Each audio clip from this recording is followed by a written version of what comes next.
Je vous remercie, Monsieur le Président. Monsieur le Président, très chers collègues, je voudrais rendre grâce à Dieu de nous avoir encore permis d'être là et de participer à ces travaux d'aujourd'hui qui consacrent l'avènement d'un nouveau règlement intérieur pour notre Assemblée.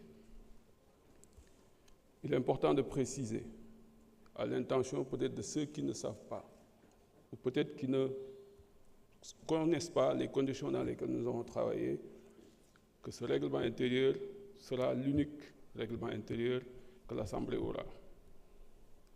Les règlements intérieurs,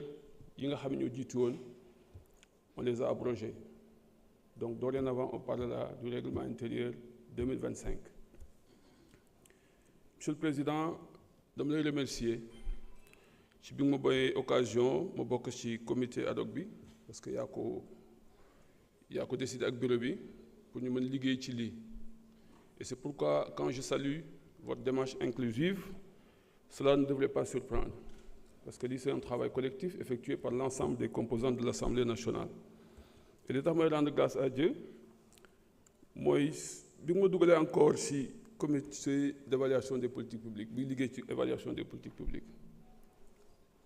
11e législature, m'a fait une proposition de loi pour modifier la Constitution, pour intégrer l'évaluation des politiques publiques en modifiant l'article 59. Je n'avais pas été suivi par ma majorité à l'époque, mais Dieu est juste. Je suis revenu à l'Assemblée durant la 15e et vous m'avez intégré dans la commission ad hoc qui travaillait sur l'évaluation des politiques publiques. Je me donné un engagement dans la campagne électorale que nous sommes venus, Inch'Allah, à l'Assemblée de l'Assemblée. Donc, je suis sant suñu borom mais je le remercier parce que lu ma ñoroon la ça fait plus de 14 ans peut-être 15 ans ma ci doon liggéey tey jii encore je suis là pour travailler sur ça et intégrer ko ci règlement intérieur bi parce que dugg na ci constitution bi depuis 2016 mais defuñu ko et donc c'est à saluer. di saluer aussi qualité bi nga xamante ni liggéey nañ ko ak forme bi ñu liggéeyee parce que on a travaillé de façon inclusive mais Métal wax na ko sànq dans le respect mutuel, mais aussi dans l'engagement pour notre Assemblée. Et saluer aussi la qualité de la contribution de ces collaborateurs, ce cabinet, à savoir ce DC, ce conseiller. Ils ont été d'un apport extraordinaire. Machallah, ils ont été disponibles et présents.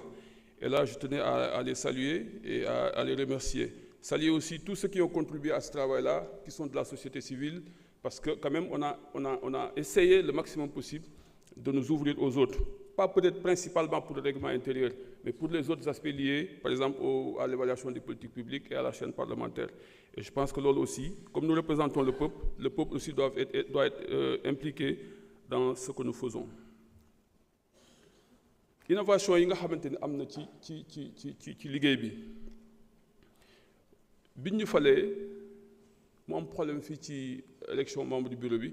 Premier jour, d'abord, le président Ayib Daffé. Moi, Monsieur le Président, il faut que nous liggéions ci l'Assemblée, ci règlement intérieur, ne serait-ce que pour l'avenir, pour que l'élection du bureau, nous puissions boucler à jamais d'autres problèmes. Et aujourd'hui, on l'a fait. Je pense que c'est fini maintenant, problème bureau, d'autres amati. Et c'est pourquoi je peux parler à mon frère Mané. Cette élection, elle est solennelle, c'est un moment solennel. Donc, le fait de venir voter et mettre le bulletin dans l'urne est un acte symbolique. Et ça donne à l'Assemblée toute sa dimension. Et c'est pourquoi on a maintenu le vote par l'urne. Et aujourd'hui, c'est des bulletins qu'on a de couleurs différentes pour chaque candidat à la présidence de l'Assemblée nationale. Et peut-être Aïb Netiniwat, pour gagner colère, mais c'est un peu ça, on l'a clarifié. On a aussi redonné à l'Assemblée sa dignité. Parce que l'Assemblée nationale, dans la commission d'enquête parlementaire, on est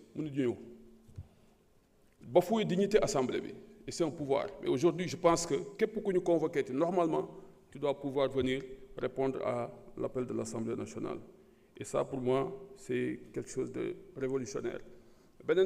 C'est important, moi, que la dignité du parlementaire. Le parlementaire est protégé par le peuple, qui lui donne une immunité, une responsabilité, inviolabilité. Mais quand on lève l'immunité parlementaire d'un député, ça fait même qu'on s'admet, qu'on dialogue. Mais aujourd'hui, on demande à ce que le ministre de la Justice puisse nous donner des informations concernant notre collègue qui a été envoyé pour répondre à la justice pour ñu xam au moins nan la mujjee ak lan la dossier am pour ñu bañ a wane nit ñi dañoo sànni wala dañoo xalab suñu ay collègues là aussi c'est important leneen li nga xamante ni aussi am na solo mooy la chaîne parlementaire. Je pense que ça aussi c'est révolutionnaire parce que ça permettra de renforcer la communication de l'Assemblée nationale et aussi avec la possibilité, même si c'est très sensible, de nous ouvrir aux autres durant les travaux de commission. Là aussi, pour moi, c'est extrêmement important. Maintenant, règlement intérieur, l'autre monde de bon, c'est vrai, mon cher collègue, je vous ai suivi tout à l'heure concernant les observations que vous avez faites sur la forme, sur certains articles. Mais li nga wax ni ça a fait l'objet d'un débat à l'interne. On en a discuté, surtout concernant la question préalable. J'ai eu des problèmes ici avec Guy et certains de mes collègues qui peut-être avaient une interprétation autre que l'interprétation que nous avions. C'est la raison pour laquelle on en a discuté pendant presque 20 minutes. Amadou est là et je pense que c'est lui d'ailleurs qui a proposé à ce qu'on enlève ou et pour au moins que ça soit clair que maintenant un non-inscrit peut venir faire une question préalable, un membre d'un groupe parlementaire, qu'il soit de la majorité ou de l'opposition, pour venir faire. C'est pourquoi on a maintenu un, et on a maintenu le singulier, et pas le pluriel, pour au moins certifier que c'est un député seul qui peut venir faire. Parce que si on met et, ça lie les gens. Ça a fait l'objet d'un débat. Et c'est pourquoi on a enlevé toutes les liaisons et on a mis des virgules. Alors, donc, ce que je disais par rapport à règlement intérieur, njariñ bi mu am mooy nañ ko respecté suñ ko respecté wul bariwul njariñ respect bi nag ci ñun la war a commencer mais aussi avec monsieur le président et j'ai toujours insisté à ce que le règlement intérieur soit respecté parce que nous représentons le peuple et je l'ai dit, il faut que nous soyons à la hauteur des attentes et des enjeux aduna fi mu toll et c'est malheureux parce que j'ai constaté que ni suñu assemblée bi li ñu liggéey fii depuis 6 mois yi di jël élan bu garaaw gaay bu ko briser ay affaire suukaru koor rek yu kenn xamul ay waxu yu kenn xamul alors pour man non c'est très sérieux je suis très sérieux et ça m'a fait mal parce qu'on a fait un travail extraordinaire et là on nous limite à des choses yu nga xamante ni pour man amul njariñ parce qu'il faut que ñu comprendre une chose ñun dañ ñu fal ay kilifa lañu yu am solo ay député lañu dañuy légiférer pour le pays loi bu ñu jël tey bu ñu ñëwoon 22 heures kenn du génn 22 heures ñun ñii tey bu ñu ko waxoon mais loolu kan moo ko mën a fay kan moo mën fay loolu la responsabilité boobu kan moo ko mën fay amul ça n'existe pas il faut que nous soyons respectés et puis l'Assemblée et puis quoi qu'on puisse dire le budget du Sénégal est à combien c'est pas 6 000 7 000 milliards ñun amuñu ci 22 milliards naan mais c'est extraordinaire il faut que nous nous respections c'est nous ñoo war a respecter suñu bopp pour que peuple bi respecté ñu mais suñu respecté wuñu suñu bopp kenn duñu respecté et là je pense que c'est important donc pour man nañ joxante cër wax naa ko la dernière fois nañu respectante nañu bàyyante xel nañu yërmandante nañu comprendrante ambition bi ñu am mooy liggéey pour suñu réew mais na ko ñëpp gëm na ko ñëpp def fula man samay conviction nit mënu ko changer man Tafsir mais nag damay rafetal parce que suñu borom moo ne innamal mu'minuuna ixwatun fa aslihu bayna axawaykum waaye wattaqullaah na ngeen rafetal seen diggante mais na ngeen ma ragal su ngeen ko defee rek ma yërëm leen ci loolu lañ nekk rafetal mais yàqul dara samay conviction man Tafsir nous sommes tous des frères et des sœurs ici nous sommes tous du Sénégal nous tous nous travaillons pour le Sénégal man loolu laa jàpp man Tafsir ku fi ñëw nag pour leneen nag bu la neexee mais nous tous nous travaillons pour le Sénégal